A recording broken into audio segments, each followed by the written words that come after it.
Hello! Thank you sa gift.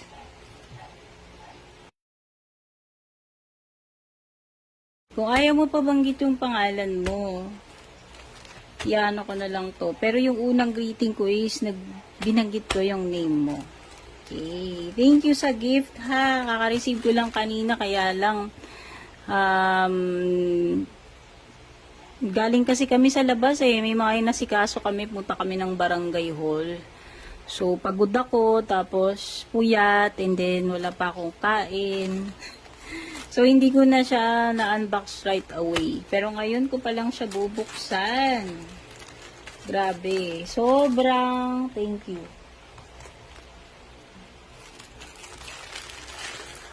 Wow! Uy! Ang galing mo. Mahilig ako sa mga cloth. Although nakita mo yan. Hindi ko laging napapalitan yung mga cloth ko kasi nga wala akong time. Ang ano kasi ako pagka nagka-mood ako, gusto ko magbabasa na ako, ganun. So yan, thank you gift mo. Kahit na ano pa po yung gift mo or ninyo, ma-appreciate ko po yan. Basta galing sa puso. Basta bigay ninyo. Kahit ano pa po yan. Lalong-lalo na kung, ayan, nagagamit ko siya. Diba? So, titignan na natin to. Ayan, pwede ko na. Pag nagpalit ako ng cloth ko, pwede ko nang ilagay to. Matrabaho kasi itong table ko eh. Guys, eh, sobrang daming laman yan. So, may mga, ang dami mong ayusin, babaklasin ng mga gamit. Wow! Sakop yan. Ganda niya. Diba? Hindi ko lang ma-zoom out. Wow! Ano pala siya, gem? Parang mga crystals or ano, precious stones. Teka lang, hindi ko makita, madilim yung screen ng camera ko.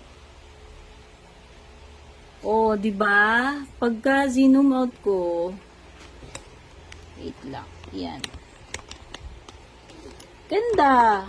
Alam mo, hindi ko alam kung kailan ko 'to may lalagay sa table ko, pero naano mo ako, na psychic mo ako kasi nung mga nakaraan ko pa napopostpone na ayusin ko yung lamesa ko tapos magpapalit ako ng cloth, no?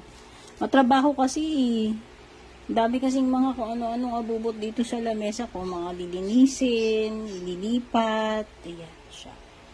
Ang ganda, Miss.